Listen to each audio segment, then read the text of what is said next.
Ever wonder what it would take for your associates and maybe partners to start actually bringing in new business? Tune into this podcast episode where Steve Fretzin, world-renowned expert in business development for law firms, talks about a few key things that you got to get into your law firm to make sure that all those who are capable and willing actually go and systematically attract new business. Enjoy the show.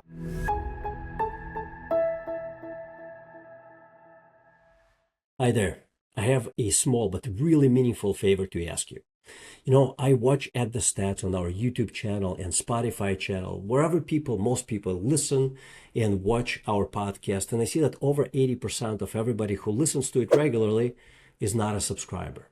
I'm asking you to subscribe to this channel. And the reason for that is my mission and the mission of my team is to help as many small law firm owners to learn how to transform their law firms into better businesses, and so they in turn enjoy better lives.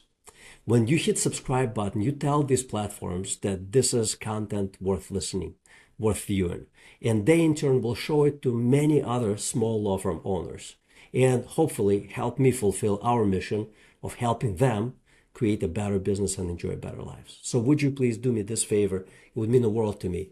And hit the subscribe button. And my promise to you is that I will continue to work hard at creating good content with practical ideas that help you and your teams grow better law firms. Thank you. Welcome to Grow a Law Podcast. I have a good friend, a former neighbor, as I a few months ago moved to Florida. Wonderful guy. And if you have been following any of the podcasts in this industry, you probably have seen this face and have heard this voice many times. Steve Fretzin of Be That Lawyer, welcome to the show. Hey, thanks, Sasha. Great to be here. Yeah, likewise. It's been a couple of years since we've done an episode here with you. Some things have changed, obviously. You've become an empty nester, as we talked before we hit the record button. Like our boys went to the same high school, they're same age. They graduated the same day. We're in the same auditorium, the wonderful Ravinia in Chicago. You moved since, I moved since, you moved north, I moved south. Some things personally have changed, but when it comes to business development, the stuff that you actually help a ton of law firms get better at and get serious results from, that probably hasn't changed very much in the last couple of years. No, not significantly, but I think we have to flow with the economy. We have to flow with competition. We have to flow with AI. We have to look at what's coming up the pike and make adjustments. But to your point, I think 90+% of the stuff that I'm talking about is as relevant today as it was 20 years ago, because lawyers know that the secret to success and growth is bringing in clients. And you can be the greatest lawyer in the world, but if you're the best kept secret, not a great recipe. So we've got to be great lawyers, but then we also have to be great business developers. And we have to talk about how do we as leaders, do it, but then also how do we inspire and help our teams do it as well, so that it isn't always reliant on the owner to be the rainmaker. We want to try to bring up the new, interested, ambitious underlings to kind of take the helm at some point. 100%. I find it as we have numerous clients who are very successful. One of the challenges that they have is everybody loves done-for-you marketing. Everybody loves when the phone rings and the contact us form gets filled out and people reach out to you through all the different channels. Most attorneys, especially associates, do not love the idea of actually going out there and forging relationships that become productive. Yet, overwhelming majority of very successful law firm owners will tell you that it's not one marketing channel, it's not two marketing channels, it's not three marketing channels, it's 10 different things that they do to become multi-millionaires. And to get there, like always part of that formula is business development. But the challenge all of them had to overcome, because your time as a business owner is not scalable, they had to make sure that their associates and their partners would pull their own weight when it comes to business development. I bet a ton of people who are watching this episode, listen to this episode, or read the transcript of this episode are thinking, I would love it if my associates actually went out there and brought in just like one case a month. It would make such a huge difference for associates.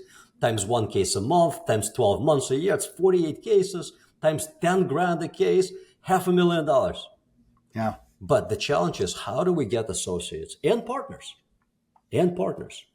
to consistently do business development and not just get in a habit, but start actually liking it, because I think Yeah. that people don't like it out of the go on the go, right? And so they're like, they don't really give Yeah. it the full chance. So let's talk about that. Well, let's start off with what not to do. Okay. Number one is don't tell your associates, hey, you just got to get out there. That doesn't help. They know they have to get out there, right? That's what a lot of managing partners said. And I had one years ago that I interviewed, and before I did a podcast, he was banging the table. You got to get out there. Zero help. Another thing is, is there someone for them to emulate? Are you saying get out there and build business, but you haven't been out there in 10 years? You've just been, milking Yeah. off of what you built, 20 years ago. Yeah. Um, and how are you providing them clear direction in the form of planning, in the form of direct instruction, teaching, coaching, just advice? Are you meeting with them over coffee individually, getting to know them and what drives them and motivates them, and knowing them as a human, not just as a producer, and what would inspire them to want to do business development? Because it's like they have all these billable hours, they have their families, they have all these things moving, and then you dump on top of that, hey, by the way, I want you to go produce for the firm. And then also, like, what's your culture and your comp? That's a factor, right? If they're just going to work their butt off and not get compensated for that extra work, that's not the way, in particular, the new generations are working, let alone the old ones. So I think that's what not to do. What to do would be to, make sure that they have someone to emulate. If it's not you, then it's someone else that you can turn them on to, right? Number two is try to get to know them in a way so that you understand what motivates them. If they're not motivated to do something, they're not going to do it. And you and I with 18-year-olds know that when they're motivated, they're going to go after it. They're going to get it, right? They're going to win the game. And if they're not motivated, well, then you could say anything in the world you want. They're not going to listen to a soundbite.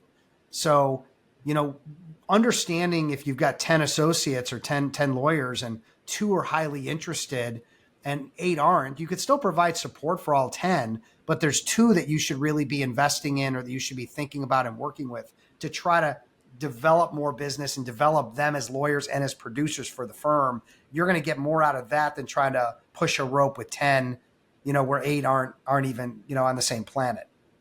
Mm. So I'm of a mindset that every employee who can be a revenue center for the business should be a revenue center for the business. So if I owned a law firm, I would assume that every attorney is potentially a revenue generating unit. And I hate to just frame it in such a businessy way, but that's how we should look at it. I am hiring an attorney. Part of their responsibility should be practicing law. Part of it should be generating new business. So I think that when you're just recruiting new people, shouldn't that be part of the process? Like how you're qualifying your prospective employees when you bring them on, like would they or would they not be good at this as well as practicing law? Shouldn't that be the Well, and starting I think point? Sasha, I think it depends too. I mean, there are many attorneys who don't want the big law is the proof. They don't want any associates doing any business development Yeah. for the most part, right? They want them cranking out 60 hours a week like machines. And there are many attorneys who really want the worker bees in the seats doing the work and really don't have any interest or ambitions to do business development. So again, it really depends on what your mindset is, what the culture you're trying to bring into the firm, and if it's raising all ships together and business development and let's all work together as a team to make this happen, then yeah, you better be looking for that and hiring for that.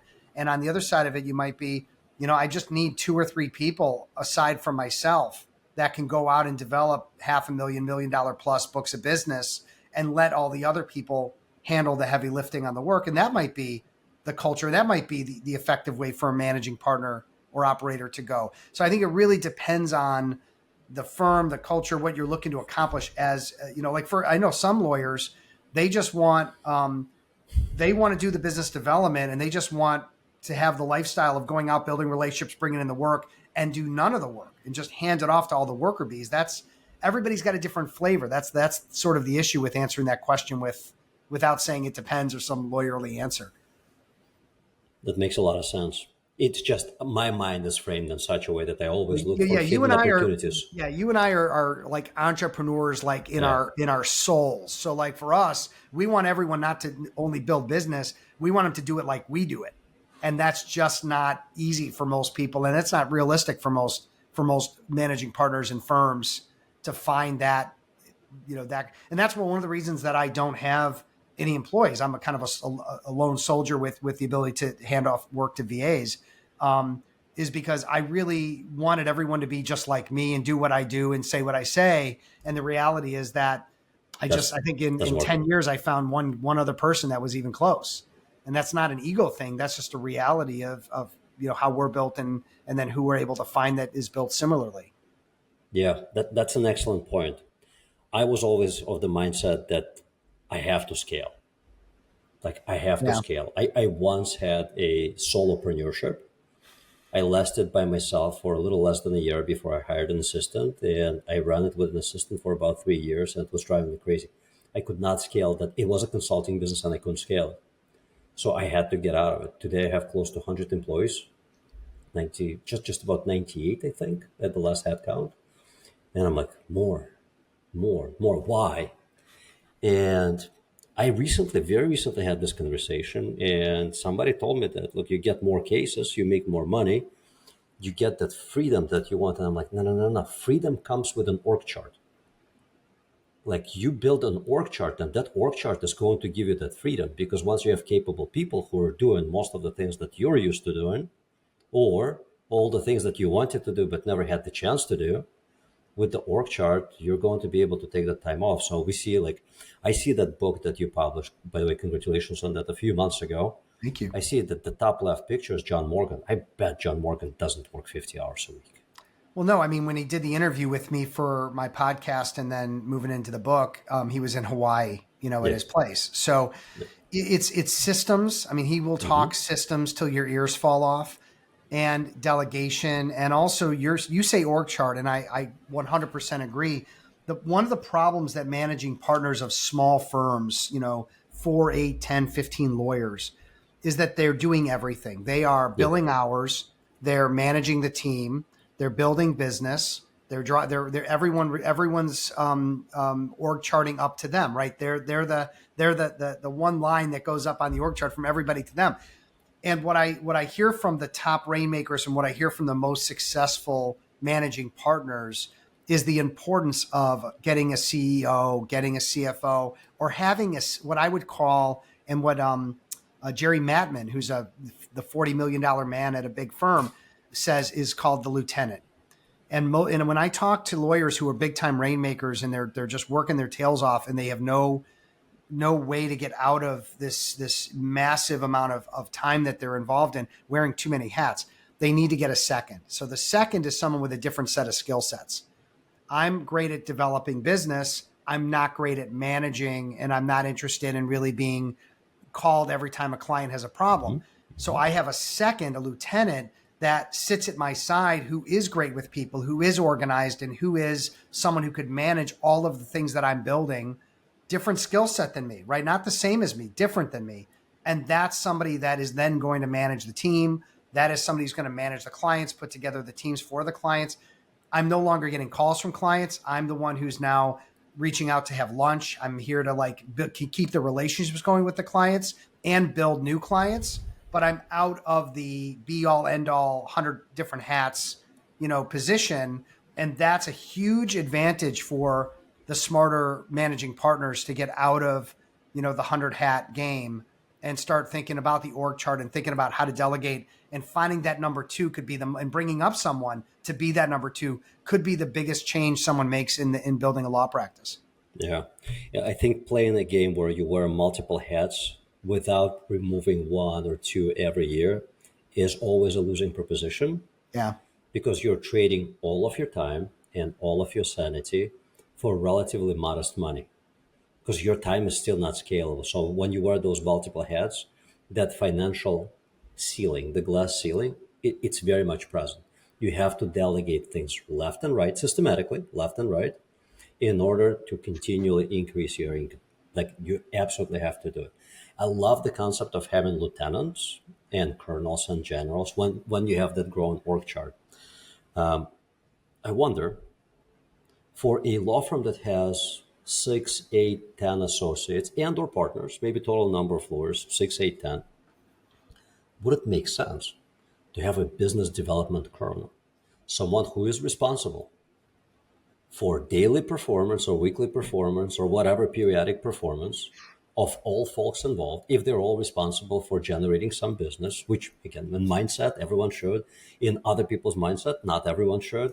But would it make sense to have that colonel who is in charge of that business matrix, because it's so important?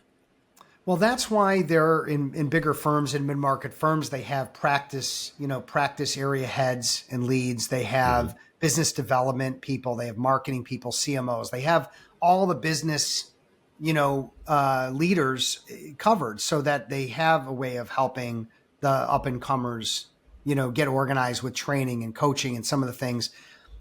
Most of them don't do a significant or a strong job on coaching and training around business development. They just don't have the time. They're busy doing other, they're writing proposals and RFPs, and they're out, doing research and analysis of competitors and opportunities.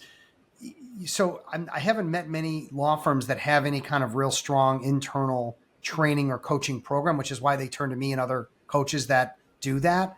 But I think it goes back to something that was said earlier, that it's sort of a buy into it mentality. You've got to have your associates want to do business development and care about that and understand why it's important, not just to make money for the firm.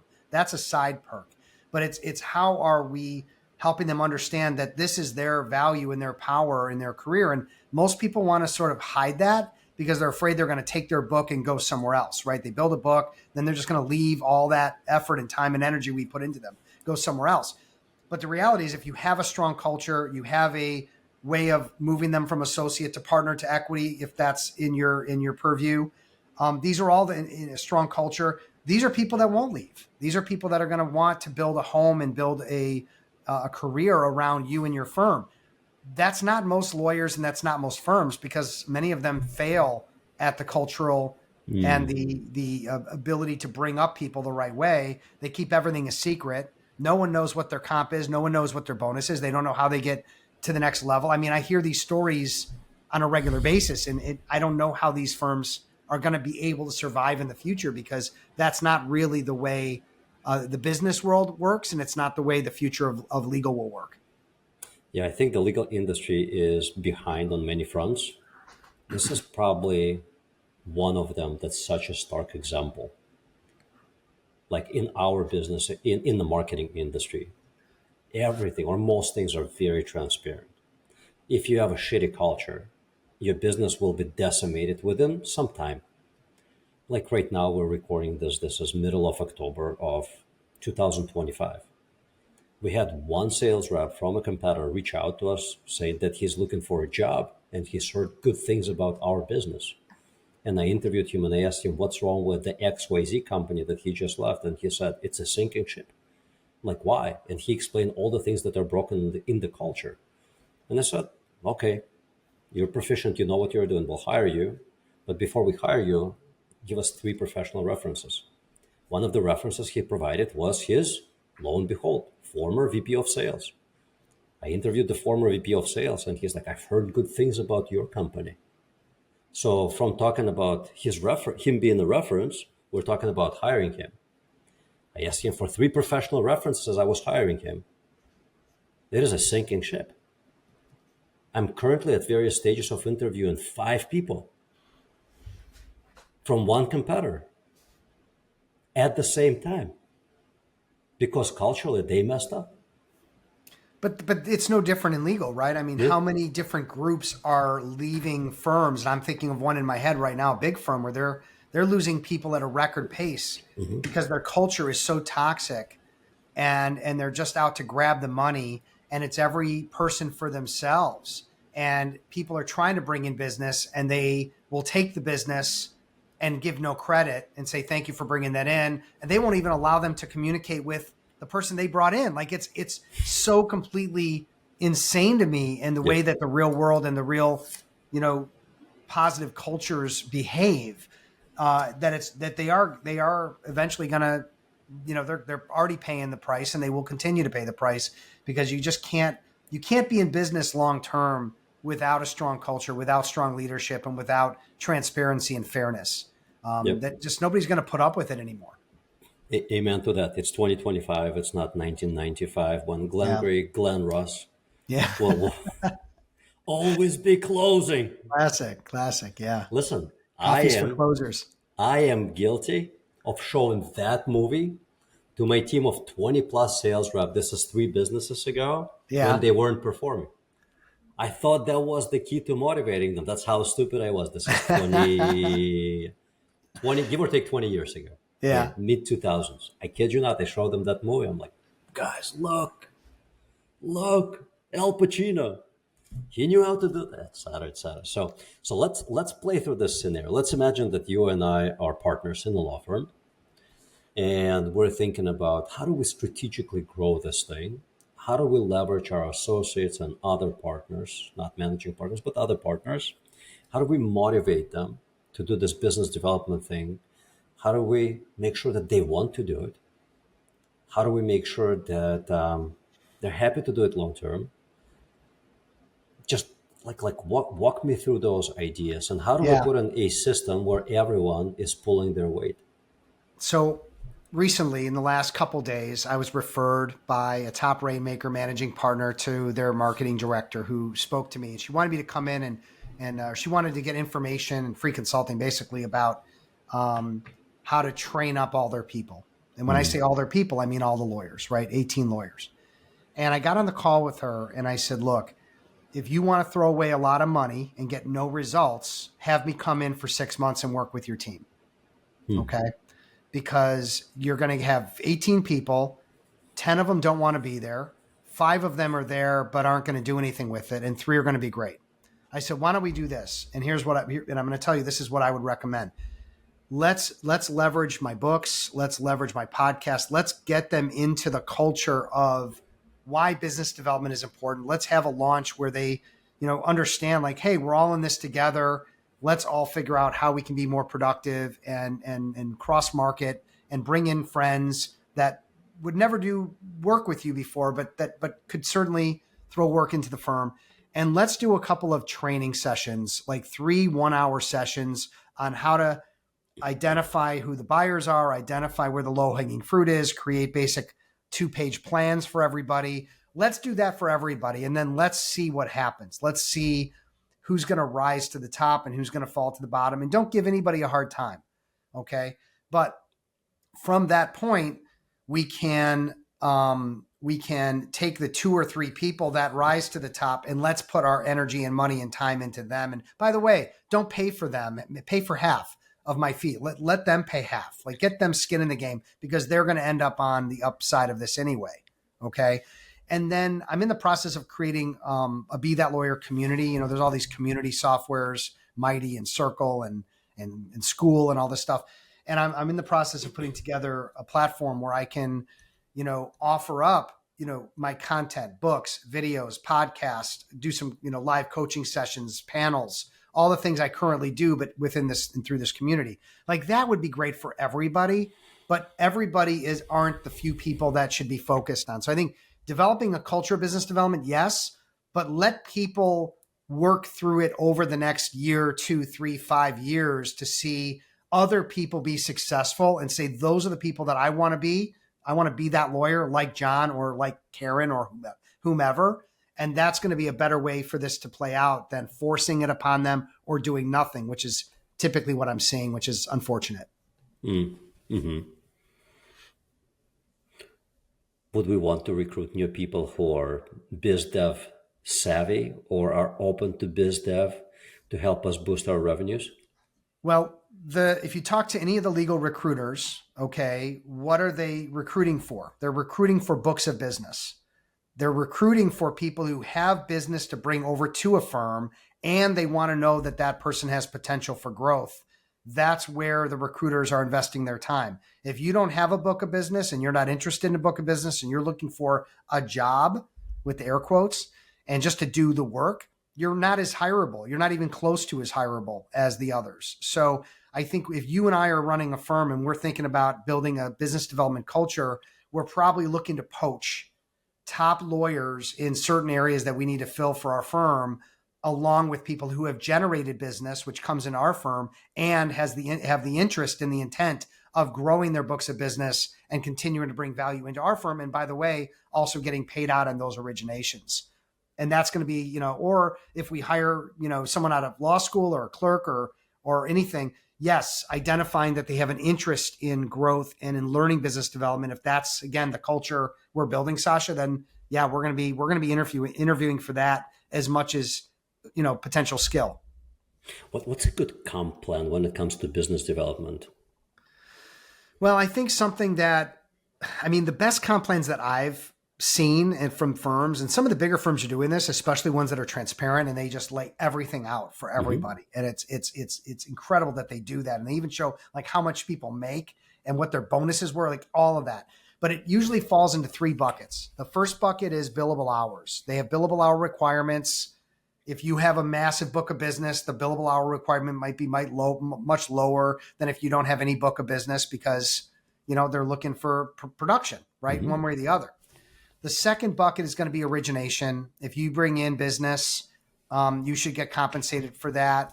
I also like if you bring in business, but you hand it off to someone else because it's not in your specialty, that you would share that origination, give some percentage up to the other person and be a giver and be not a greedy pig, but someone who understands if somebody's going to be doing all this work and they have an incentive through not only the billable hour, but also through the origination and getting some credit on that, the likelihood that they're going to really respect and pay attention and be responsive to the client goes up. So we're increasing service because of the sharing of origination. The third one is really like before we go there. What should that percentage be? I don't feel comfortable giving a specific number, but I've seen them anywhere as low as 10%, as high as 30%. Mm-hmm. Some firms do 50%. Again, if it's an eat what you kill, might be even higher. So again, you're bringing in the work, you're getting paid on the origination, you're also billing all those hours. You're going to get the lion's share. You're going to make the majority of that revenue. Some of the virtual firms, Sasha, that they may have hundreds of lawyers around the country. The house has to take something, right? So the house might take 30% of everything because they are supporting. They've got the admin support, they've got the software, they've got the insurance, they're doing all the stuff for the people, but the lion's share could be for the attorneys. But that's an eat what you kill type of scenario. Everyone there has to be producing or they're not going to make any money. Got it. So my sense on that is, so I operate, for those who do not know, I operate a search marketing company in a not an ultra highly competitive environment. You're going to get your cases at about 15% of case acquisition cost. Means for $10,000 case, you're going to invest about $1,500 getting it. So if somebody generates business and you're not paying them 15%, you should be. Yeah. It's really important to build a culture where people don't feel taken advantage of and people don't feel that, the house is winning and the player's not, right? Mm-hmm. It's like Vegas, but the odds are 80-20 instead of 49-51. But the third piece, just to wrap that up, is also either proliferation or management credit. So for example, if I bring in business and I'm managing that relationship, then I would get the credit for the hours, the managing of the relationship and the origination. Mm. Or if I hand that relationship down to somebody, remember I've got a second, or remember I'm cross-marketing and I'm bringing it to someone else and they're managing it, they're going to get credit on that and the billable hours. And I'm still doing great because I brought it in. I don't have to really touch it other than keep the relationship. It's minimal effort, high value from a standpoint of what I'm making. So that's really what I'm seeing is how things are being split up, whether the credit actually produces revenue or it produces a bonus because they see management credit, for example, is going to be bonused. It's not going to be necessarily a part of the comp. Everybody's got a different plan, but I think those are the 3 things that you really want to judge how you want to compensate an attorney on billable hours, management, and origination.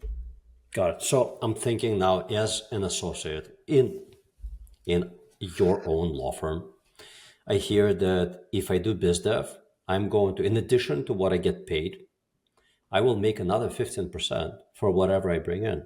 Yep. And I'm thinking, well, geez, how hard can this be? How many cases can I bring in? What is my ultimate ramp up plan to go from zero biz dev, as in I'm bringing in zero cases, to getting to the point where I am bringing a substantial volume of cases? And that could be $1 million worth of cases a year, for Yep. example. Right. So now you've added 150 grand a year to your already sizable salary potentially, right? So, we think about a couple of benefits of that. Number one is obviously you're paying your bills, you're taking care of your family, you're socking money away, 529 plan, all that kind of stuff. My son's at Colorado State and yours is at Ole Miss. And I only have one kid, but for me, getting that money put into 529 so that he gets it, his ride covered, was important to me as a parent. And not everybody can do that, but I've been like a very efficient saver, for the last 20 plus years. So, ultimately, we need to consider their mindset. Do they care about that money? What's their motivation to do something beyond what they're currently doing? Many associates don't have, especially, and this is not me talking, this is like the world talking about, the Gen Z is, if it isn't in their best interest, if it doesn't make sense to them to work a full job or to do something beyond or whatever, they're just not going to do it. They want the lifestyle that doesn't always fit with hard work. And guess what? If you're billing a full plate of hours and you're doing business development, it might be more than some people are really interested in. So I think number one is, what's your motivation to want to earn more money or to have your own clients? The upside is, if you have your own clients and our firm that we still have, Sasha, right, that we made up, it gets acquired and you're unhappy because it's now a big firm, mentality or culture. Or your boss is a lunatic, or you're finding that you're not getting you're not practicing in the area that you want to practice in. Whatever the reason is, you really are stuck. I'm dealing with attorneys all the time that are stuck because they're at a firm with a bad platform and a bad culture, and they can't get out of it until they build a book of business and then take it with them. It's just happening at a record level. I saw it 10 years ago. I'm seeing it even more today. All right. But mindset is number one. Number two is, how are you as the business owner putting things in front of them? So I'm running, for example, an Eventbrite, a Rainmakers panel on October 30th, for example, and learning from Rainmakers and understanding what does it take and what do you need to do and what does a plan look like, and getting them information about the benefits and also how to do it. A big part of why lawyers don't do business development is they just don't know how, and winging it just sucks up time. So they wing it, they suck up time. They go, this isn't working. This is wasting my billable hour time. I'm not making money doing this. I'm just not going to do it. So the last thing I'll say, Sasha, is if you're going to do business development, a year before you even start doing it, in so many cases, become a student of the game. Books, podcasts, videos, the same way if I wanted to become, and I did this, I started smoking meat a couple of years ago. I have watched hundreds of videos on how to smoke brisket, how to smoke ribs, how to make great food. And everyone in my world has benefited from it because when I'm smoking stuff, people around the neighborhood want to know what I'm making. It smells so damn good. All right. But I became a student of the smoking game, and lawyers that are interested in control, freedom, and making more money need to become students of the business development, marketing, branding game. And if they don't want to do that, I can tell you it's going to be a very rough ride. All right. So I'm motivated. I want to make that other $150,000 in addition to whatever it is that I'm making now. Yep. What's the right starting point? I mean, there are a ton of podcast episodes. You've done probably hundreds and hundreds and hundreds of those as a guest. And then there is your own Be That Lawyer podcast that's been around for a number of years. I don't know. You're probably on an episode 400, 500, 600 at this point. Like 550. 550. All right. Yeah. Congrats. That's an unusual Thanks. success. So what's the starting point? Do I go to Be That Lawyer episode 0 and start listening there? Or is there a faster ramp up process? I mean, email me, steve@fretzin.com. I'll send you books. I'll send you links to podcasts, articles I write for Above the Law, Attorney at Work. And I think become a student of that game. Buy the book, David Allen's Getting Things Done, Time Management, really important. Start learning about personal branding. You are the brand. Listen to Alex Hermosi. I mean, there's podcasts like yours and mine and others that just inspire, but also give a lot of tactical and actionable advice. And Alex Hormozy, I heard his podcast, I bought his book, and I made significant changes to the way that I'm, my deliverable and the way that I'm doing things. You just never know where the tip and the idea is going to come from. But if I'm being honest and a little self-promoting, me or someone else, if you are dead serious about growing a book of business and you want to cut through all the minutia and the winging it and all the things that are going to slow you down, and you're truly motivated to grow, hire a coach. Hire someone that does nothing but this for other lawyers all day long, and you are going to ramp up so much. I've got people doubling and tripling every year, making their best month they've ever had, best end of the year they've ever had, all that stuff. And I give them the credit because they're the Michael Jordan, but I'm the Phil Jackson, right? And together we make a dream team that can accomplish anything. So I'm not, again, it might be a different coach. You might need someone different than me, but ultimately research them, start listening to their podcasts and see if their style fits yours, and invest in, it seems like you're investing in a coach. You're really investing in you. The coach gets the money, but you're really saying, I'm the one that's going to produce for the next 20 years. I'm going to make an investment in me, like going to getting an MBA, law school. It's all an investment in you. Someone else got paid, by the way, when you went to law school, right? You didn't, you put out all that money. You're the one that benefited from it. And this is no different. I am 100% with you. My business partner and I, at any given point of time, have at least 2 advisors. Yep. Who advise us on different matters because they're good at their respective things. And at times we have 3 to 4 advisors working for us as they're making us better, and our incomes continue to multiply. And when I say multiply, I mean multiply. And it's to a large degree thanks to those coaches. And the reason for that is a coach is the ultimate shortcut. Like, you ain't got enough years in you, for most of us, like, to learn and figure everything out on your own. There's no point to that. The shortcut is, and I think I first learned it from Tony Robbins probably a good 20 years ago or so. He said, whatever's been done before, like, I'm just going to look at who's done it best, reverse engineer it, and then do it myself slightly differently, slightly better. But the way to get there much faster is hire someone who's done it. Hire the best guy in the biz, and he's going to help you do it in a tiny fraction of a time. Tiny. I'll give you a quick example. If I want to become great at smoking meat for myself as a hobby, I'm watching video. Okay. I'm reading a book. I'm getting recipes. If I want to open up a restaurant and have the best meat restaurant in the world, don't think for a second, I'm not bringing in the top smokers from the country to talk to. And I'm going to meet them. I'm going to see them. I'm going to hire them, engage them any way I can to help me set up the best restaurant with the best food possible. And that's the disconnect between video, books, and other things that you can study. And by the way, that could still be all you need to just get going. And then for some people, like you said, they just want to cut through the minutia and get right to it. Like, what do I do? What do I say? What are the steps? What do I plan, execute, and follow through to get to the next level? And that's what a good coach. But I will say, you vetted your coaches, and I recommend people vet me and others and talk with other clients we've worked with and come and audit my class and spend time with me to understand that there's a good fit. Because, just like with agencies and coaches and everything, there's a few good players and there's a lot of bad players, and you really need to make sure you get with the right players. 100%. And by the way, on the matter of vetting your coaches, which I believe wholeheartedly into, you hire someone who's been there, done that, has proven track record, and who has been a coach for some time. Don't hire someone who just retired from their career and now they're a coach. Having been there and done that does not make you a good teacher.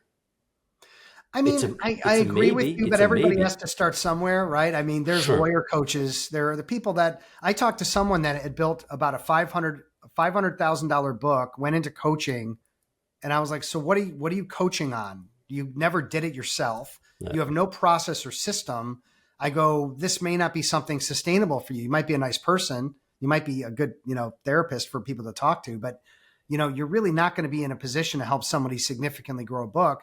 If somebody builds a $5 or $10 million book and has created a system around how they did it and how they can then teach it, even if they've only been around 6 months, that still would give me a lot of a lot of, potential interest. So I think vetting with the understanding that, yes, I've got 17 years in, I've helped, thousands of attorneys like all over the world. Like, okay, so there's that. And then there's other people with less, but again, they also might charge a lot less, and that might be interesting to someone else too. So, I think you just got to weigh out the pros and cons. Not my approach at all. My approach is I'm going to hire the best guy or gal I can find. Yeah. And here's why. Here's why. I want the best of the best. They're going to give me the best shortcut. Yeah. If they've only had one journey and it was their journey and they haven't coached anyone, they're going to give me the shortcut based on their journey. And it is not possible to step into the same water twice. We know that.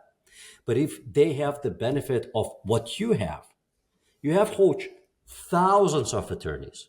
It is highly unlikely that you are going to step into a scenario that's brand new, that you've never seen before. Yeah, that's actually quite true. In fact, I get up in front of groups all the time, and there isn't a question that they ask me where I don't have, if it's a deep, very detailed thing that's legal or something, HR related, But that's different. Or an area that isn't business development or personal branding. Yeah, I'm probably going to, give an answer and then say, but let's take that deeper. Let me introduce you to somebody.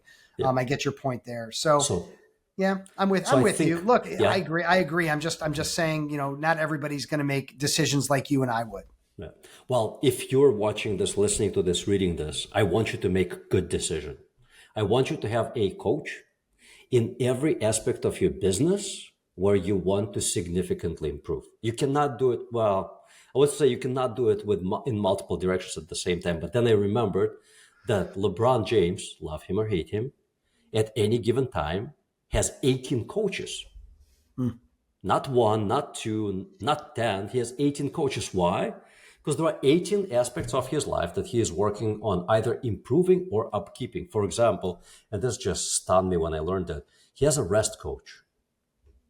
Like there is a guy who is in charge of making sure that he rests well, which allowed him to rest on the court significantly over his age limit at this point of time. Like the number of hours that he has played professionally is significantly higher than an average NBA player less. And when he was interviewed and asked about that, he attributed that to proper rest. And they're like, how do you do that? And he's like, I got a coach for that. Well, and let me just share too, like if I part of what I try to do with everyone I meet with is to evaluate what do they really need? Do they need me? Are they ready for me? Are they, where are they and where do they need to go? And what do the gaps align with what I solve? In some instances, I'm like, look, I would love to work with you, but not now. What you need is a leadership coach. You need someone to help you get in a position where you and I can work together. Right now, you've got a dozen hats. I can't help you remove those hats. This leadership coach will help you create the org chart. This leadership coach will help you lead in a way that will allow you to free up the time to then engage me. So I'm pushing people away, even more than I may be bringing them in, because you have to have everything aligned for it to really make sense. Yeah. And that's what a good coach should do, by the way, is not force, a square peg in a round hole. If anybody's just they'll coach you on anything you say, they'll just say, oh, I do that. Right. That's not a great, you're going to have a bad experience with someone that can do everything. 100%. My partner and I, we've been working together for nearly 8 years on this business. And over the course of 8 years, we have gone through numerous coaches because the stages of the business, like 8 years ago when I joined, it was very different than it was 6 years ago, 4 years ago, 2 years ago, and today. Today we have one of our advisors sold his marketing company for $80 million. Another one of our advisors at one point had 18,000 employees across numerous businesses. Why do we have two advisors who are highly successful? Because one guy really knows this business and the other guy really knows how to scale businesses. They advise us differently. Yeah. They see things differently. We listen to the best of both worlds and we're like, okay, we're going to do this, but not that. Because this guy showed us how this idea is not going to work if we want to scale it to the next level. And we want to scale it to the next level. So it is the value of the right advisor. Vet them wisely is often immeasurable. But at some point, and here's something that I suggest to those law firm owners who are really thinking long-term benefit of owning a business, the one way that you can measure impact of your advisors, and this is something that my partner and I started doing this year, is once a year, talk to private equity and ask them what your business is worth. You will see how much your advisors are worth.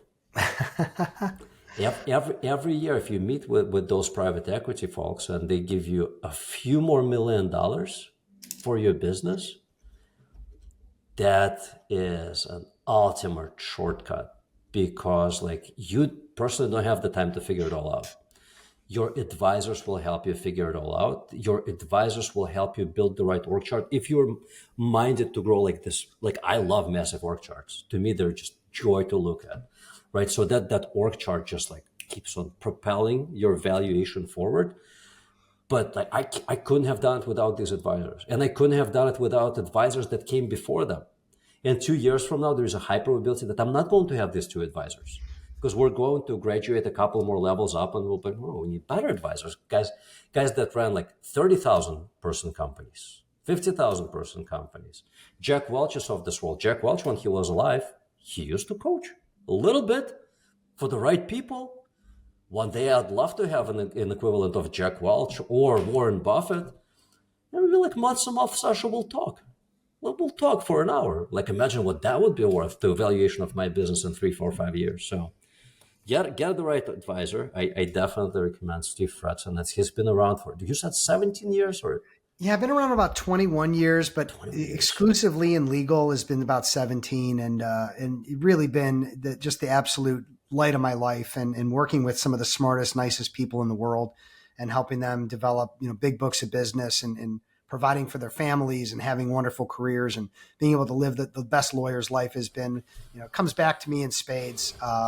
And I'm blessed, honestly. Yeah. Congrats on that success, Steve. Thanks so much for sharing the insights and being here. It's always great to have you. Great to be here. Thanks, man. I appreciate you. Last question is Highwood, Illinois.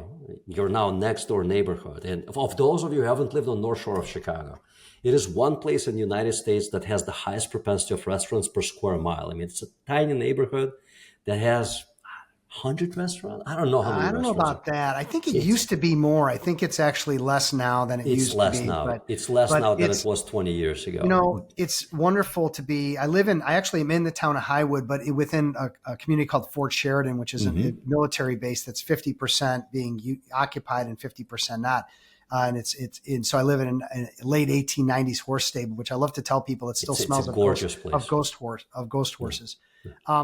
But, the fact that I can take a 5-minute walk and go in and get a drink and listen to live music and have great food, it's a huge part of why we moved here. And, again, as an empty nester, it's just very exciting to be able to, have a next chapter and have provided for my family to be able to have a chapter like this and travel and things. And that's why we work so hard. I mean, why do we do all this, right? Take care of ourselves and our families and live a life. Yeah, that's amazing. Would you ever consider, now with your newly found passion for smoking meats, would you ever consider actually going into either production or actually opening a restaurant in Highwood?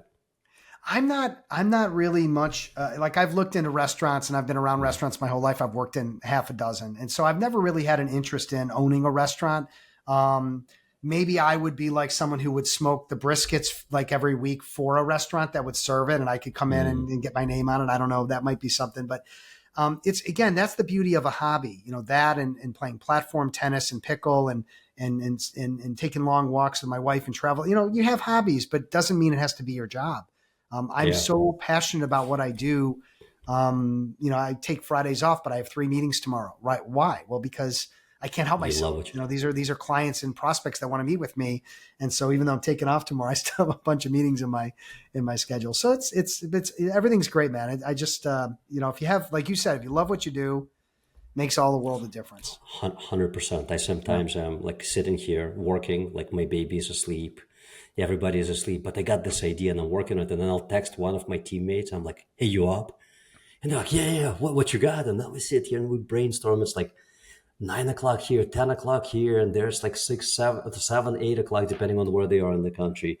And I can tell that people have passion for that. The reason why I asked about smoking business, meat smoking businesses. I know a guy named Alex from Chicago.